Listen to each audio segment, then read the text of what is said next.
Hello എല്ലാവർക്കും നമസ്കാരം. നമ്മുടെ പുതിയൊരു വ്ളോഗിലേക്ക് നിങ്ങൾക്ക് എല്ലാവർക്കും സ്വാഗതം. അപ്പോൾ ഇന്ന് ശരിക്കും പറഞ്ഞിട്ടുണ്ടെങ്കിൽ നമ്മളൊരു സോഡ സർബത്ത് കുടിച്ചുകൊണ്ട് ഇന്നത്തെ വ്ളോഗ് നമ്മളിവിടെ തുടങ്ങാൻ വേണ്ടി ആദ്യമേ വെള്ളം കുടിച്ചങ്ങ് നമ്മൾ തുടങ്ങുകയാണ് നമ്മളെ ഇന്നത്തെ വ്ളോഗ്. അല്ലേ, കുടിച്ചോ? എങ്ങനെയുണ്ടാ മുട്ടി? അടിപൊളി സോഡ സർബത്ത് അല്ലേ? അപ്പം ഞാൻ കുടിക്കട്ടെ. നമ്മുടെ നാട്ടിൽ, അതായത് കാസർഗോഡ് നമ്മുടെ ഇങ്ങോട്ടൊക്കെ വരുമ്പോഴത്തേന് സോഡ സർബത്ത് എന്ന് പറയും. താഴേക്ക് വരുമ്പോഴത്തേന് സോഡ നാരങ്ങ വെള്ളം എന്നൊക്കെ പറയും അല്ലേ? നിങ്ങളുടെ നാട്ടിൽ ഇതിന് എന്താ പറയുന്നതെന്ന് വെച്ചിട്ടുണ്ടെങ്കിൽ നിങ്ങൾ കമൻറ്റ് ചെയ്തോ കേട്ടോ. ശരിക്കും പറഞ്ഞിട്ടുണ്ടെങ്കിൽ നമ്മളൊരു യാത്രയൊക്കെ കഴിഞ്ഞ് വരുമ്പോഴത്തേന് ഒരു സോഡ സർബത്തൊക്കെ കുടിച്ചിട്ടുണ്ടെങ്കിൽ കിടിലനാണ് മനസ്സിനൊരു ആശ്വാസം. അതാണ് സംഭവം. അപ്പം അതെ, അപ്പോൾ ഇപ്പം നമ്മൾ നിൽക്കുന്ന സ്ഥലം എന്ന് വെച്ചിട്ടുണ്ടെങ്കിൽ നമ്മുടെ കാസർഗോഡിൽ പടനക്കാടിൽ നങ്ങ്യാർക്ക ഓക്കെ, എനിക്കത് പറഞ്ഞ മറന്നു പോകും കേട്ടോ. അപ്പോൾ ആ സ്ഥലത്താണ് നമ്മളിപ്പോൾ നിൽക്കുന്നത്. നമ്മുടെ കാസർഗോഡുകാർക്ക് അധികം ഒരുപാട് പേര് വിസിറ്റ് ചെയ്യാത്ത ഒരു പ്ലേസും കൂടെയാണ് കേട്ടോ. അതുകൊണ്ട് മസ്റ്റായിട്ട് വിസിറ്റ് ചെയ്യാൻ പറ്റിയ ഒരു സ്ഥലം കൂടെയാണ് കേട്ടോ.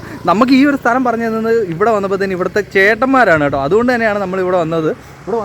ഇത്രയും വർഷം ഇവിടെ ഉണ്ടായിട്ടും നമുക്ക് ഇങ്ങനെ അണക്കെട്ടിനെ പറ്റി ഇതുവരെ അറിയത്തില്ലായിരുന്നു. അതായത് ഒരുപാട് വർഷങ്ങൾ പഴക്കമുള്ള ഒരു അണക്കെട്ടാണ് കേട്ടോ. നമ്മുടെ കാസർഗോഡുകാർക്ക് എത്ര പേർക്കറിയാം അല്ലേ?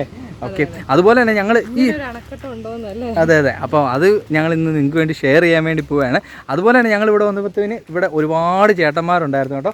ചേട്ടന്മാരോട് നമ്മൾ കംപ്ലീറ്റ് ഡീറ്റെയിൽ ഒക്കെ ചോദിച്ചു. അതിൻ്റെ കൂടെ തന്നെ ഈ ഒരു സ്പോട്ടിൽ തന്നെ ഇവിടെ ഒരു വെള്ളമൊക്കെ കൊടുക്കുന്ന ഒരു കടയുണ്ട്. നമുക്ക് സോഡ സർബത്തൊക്കെ കിട്ടിയ കട. ഈ ഒരു ചേട്ടൻ്റെ കട ഞാൻ നിങ്ങൾക്ക് ആദ്യം തന്നെ ഒന്ന് പരിചയപ്പെടുത്താം കേട്ടോ.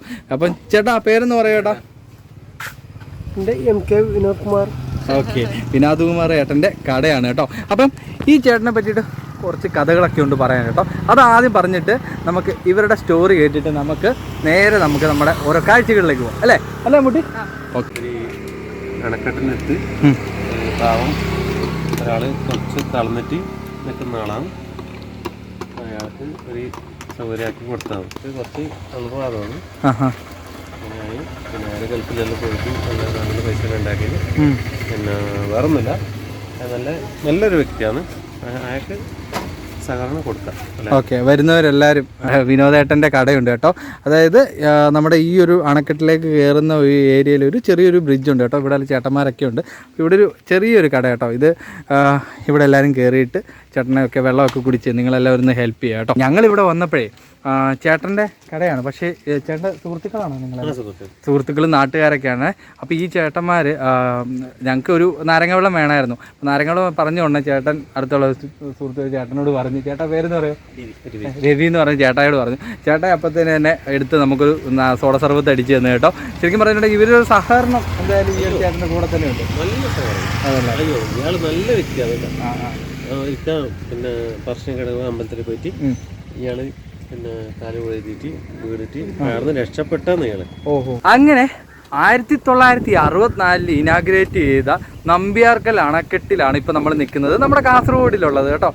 ഈ ഒരു അണക്കെട്ടിൻ്റെ പ്രത്യേകത എന്താണെന്ന് വെച്ചിട്ടുണ്ടെങ്കിൽ ശരിക്കും പറഞ്ഞിട്ടുണ്ടെങ്കിൽ ഈ ഒരു സൈഡിൽ നിന്ന് വെച്ചിട്ടുണ്ടെങ്കിൽ നല്ല ശുദ്ധജലമാണ് കേട്ടോ.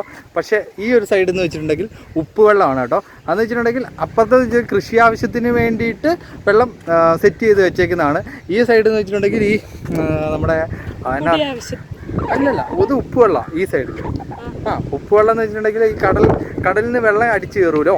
അത് ഈ വേലിയേറ്റം കറക്റ്റ് ആണോ എന്ന് എനിക്കറിയത്തില്ല. കറക്റ്റ് അതെങ്ങനെയാണെന്ന് പറയാൻ അറിയുന്നവരൊക്കെ ഒന്ന് കമൻറ്റ് ഇടുക കേട്ടോ. അതെന്ന് വെച്ച് കഴിഞ്ഞാൽ ഈ വേലിയേറ്റ സമയത്ത്, വേലി ഇറക്ക സമയത്ത് ഉപ്പ് വെള്ളം പുറത്തേക്ക് വരുമല്ലോ. അപ്പോൾ ആ ഉപ്പ് വെള്ളം ഇതുവഴി ഇങ്ങനെ അടുത്തുള്ള പുഴയിലേക്കൊക്കെ കയറി വരും. അപ്പോൾ കയറി വന്നു കഴിഞ്ഞാൽ അത് ഈ നമ്മുടെ കൃഷികൾക്കെല്ലാം കേടാണല്ലോ ആ വെള്ളം അടിച്ചു കഴിഞ്ഞാൽ. അപ്പോൾ ആ വെള്ളം തടഞ്ഞു നിർത്താൻ വേണ്ടിയിട്ടുള്ള ഒരു അണക്കെട്ടാണ് എന്നാണ് പറയുന്നത്. ഓക്കെ, പുരിഞ്ചിതാ. അപ്പോൾ ഈ ഒരു പുരിഞ്ചിതാ, നിങ്ങൾക്ക് പുരിഞ്ചിതാ.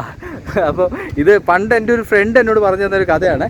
പിന്നെ അതുപോലെ തന്നെ ഈ ഒരു അണക്കെട്ടിൻ്റെ പ്രത്യേകത എന്ന് വെച്ചിട്ടുണ്ടെങ്കിൽ ഓപ്പോസിറ്റ് വണ്ടിയൊക്കെ പോകുന്നത് നമുക്ക് കാണാം. അതുപോലെ തന്നെ ട്രെയിൻ അപ്പുറത്തൂടെ പോകുന്നതും നമുക്ക് അടിപൊളിയായിട്ട് കാണാം കേട്ടോ.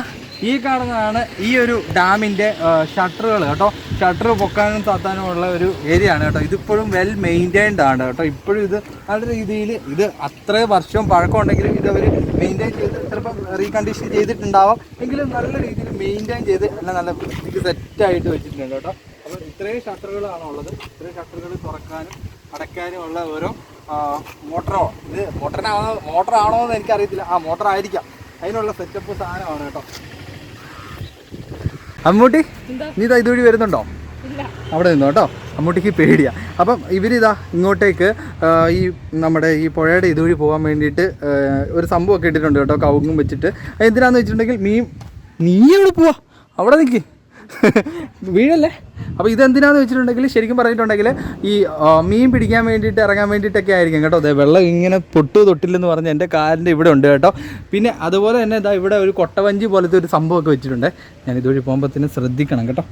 ഞാൻ ശ്രദ്ധിക്കണം എന്ന് ഞാൻ തന്നെയാണ് പറയുന്നത്. ഇതാ ഇത് കണ്ടില്ലേ, ഒരു കൊട്ടവഞ്ചി പോലത്തെ ഒരു സംഭവമൊക്കെ സെറ്റ് ചെയ്തിട്ടുണ്ട്. എന്തിനാണെന്ന് വെച്ചിട്ടുണ്ടെങ്കിൽ മീൻ പിടിക്കാൻ വേണ്ടിയിട്ടൊക്കെ ആയിരിക്കാം മേ ബി, എങ്കിലും അത് കൊള്ളാം. പിന്നെ അതേപോലെ തന്നെ ഇത് 1964 പണിതതാണെങ്കിലും ഇതൊന്ന് പുതുക്കി പണിതിട്ടുണ്ടാവാം, കാരണം ഇതിൻ്റെ അപ്പുറത്തുള്ള മതിലും കാര്യങ്ങളൊക്കെ. പക്ഷേ ഈ ഒരു കല്ലൊക്കെ കണ്ടില്ലേ, അമ്പോ, ഈ ഒരു കല്ലൊക്കെ എന്ന് വെച്ചിട്ടുണ്ടെങ്കിൽ വർഷങ്ങൾക്ക് മുന്നേ ഉള്ള പണി തന്നെയാണ് കേട്ടോ. അപ്പം ശരിക്കും പറഞ്ഞിട്ടുണ്ടെങ്കിൽ ഒരുപാട് വർഷങ്ങൾക്ക് മുന്നേ പണി കഴിപ്പിച്ച കാസർഗോട്ടെ ഒരു ഡാമാണ് കേട്ടോ ഈ കാണുന്ന നമ്പ്യാർക്കൽ അണക്കെട്ട്.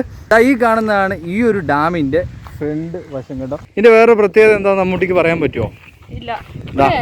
ഇതാ നിൽക്കി, നീ ഇവിടെ നിൽക്കുന്ന ഈ ഒരു ഏരിയ ഇല്ലേ, നിങ്ങളും ശ്രദ്ധിച്ചോണം കേട്ടോ. അമ്മ നിൽക്കുന്ന ഈ ഒരു ഏരിയയിൽ വെള്ളം താന്നാണ് നമ്മൾ നിൽക്കുന്നത്. പക്ഷേ അവിടുത്തെ ആ വെള്ളം ഇല്ല, നമ്മൾ ഈ നിൽക്കുന്ന അതേ ഒരു ലെവലാണ് കേട്ടോ വെള്ളം പോകുന്നത്. ഏകദേശം നിൻ്റെ ഈ ഒരു കഴുത്തിൻ്റെ ആ ലെവലിലാണ് അവിടെ വെള്ളം കിടക്കുന്നത് കേട്ടോ. അപ്പം അത്ര ഹൈറ്റിലാണ് അവിടെ വെള്ളം കിടക്കുന്നത് ആ ഒരു ഏരിയയിൽ. ഇപ്പോൾ പുരിഞ്ഞതാ, കഷ്ടപ്പെട്ട് കണ്ടെത്തിയതാ. യെസ്, സോ അങ്ങനെ ഫൈനലി നമ്മൾ ഡാമെല്ലാം കണ്ടു. നമ്മുടെ ഇന്നത്തെ വ്ളോഗിൻ്റെ ഒരു ഈവനിങ് ടൈമാണ് കേട്ടോ.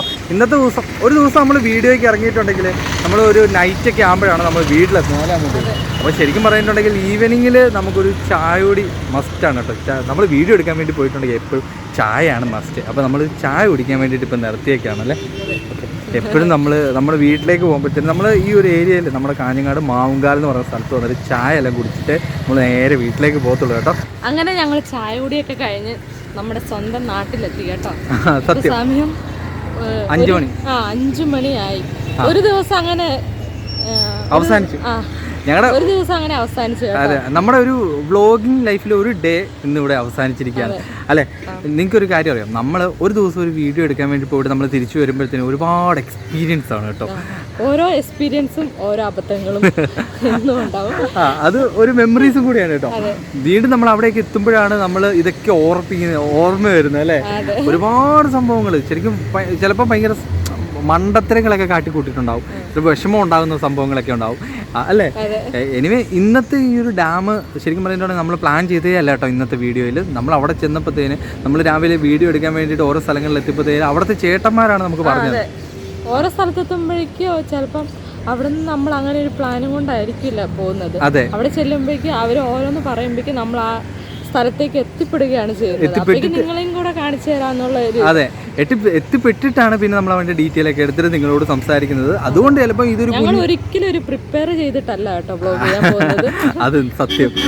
പിന്നെ അവിടെ ചെന്നിട്ടാണ് നമ്മൾ ഓരോ സംഭവങ്ങൾ എടുത്തെടുത്തിട്ടുമ്പോഴേക്കും അങ്ങോട്ടേക്ക് ചെന്ന് പെടുകയാണ്. അതെ. അപ്പം പിന്നെ അതുപോലെ തന്നെ നമ്മുടെ നാട്ടിൽ നിന്നും ഓരോ വീഡിയോ എടുക്കാൻ വേണ്ടിയിട്ട് ഒരുപാട് ലോങ്ങുമാണ്. അപ്പോൾ നമ്മൾ അതിരാവിലെ ഇറങ്ങിയാൽ മാത്രമേ നമുക്ക് ഒരു ദിവസം കൊണ്ട് നമുക്ക് കുറച്ചധികം വീഡിയോസ് ഷൂട്ട് ചെയ്യാൻ പറ്റുള്ളൂ. അങ്ങനെയാണ് നമ്മൾ ഓരോ വീഡിയോ എടുക്കാൻ വേണ്ടിയിട്ട് അതിരാവിലെ ഇറങ്ങുന്നു, വൈകുന്നേരം നമ്മൾ തിരിച്ചെത്തുന്നു. അങ്ങനെയാണ് നമ്മുടെ ഒരു വ്ളോഗിങ് ഡേ അവസാനിക്കുന്നത്. അപ്പോൾ ഇന്നും അവസാനിക്കുകയാണ് അല്ലേ. ഞങ്ങൾ നമ്മളെ സ്വന്തം നാട്ടിലെത്തി ഞങ്ങൾ വീഡിയോ അവസാനിപ്പിക്കാൻ വേണ്ടി പോവാണ്. അപ്പം ഇത്രയേറെ നിങ്ങൾ ക്ഷമയോടെ ഓരോന്ന് കേട്ടിരുന്ന് കണ്ടിരുന്നതിന് താങ്ക്സ്. അപ്പോൾ ലൈക്ക് ചെയ്യാതെ പോകരുതേ അല്ലേ. ഷെയർ ചെയ്യണം, ലൈക്ക് ചെയ്യണം, കമന്റ് ചെയ്യണം, സബ്സ്ക്രൈബ് ചെയ്യണം. അപ്പോൾ അടുത്ത നല്ലൊരു വീഡിയോ ആയിട്ട് ഞങ്ങൾ വീണ്ടും വരുന്നതാണ്. Bye bye.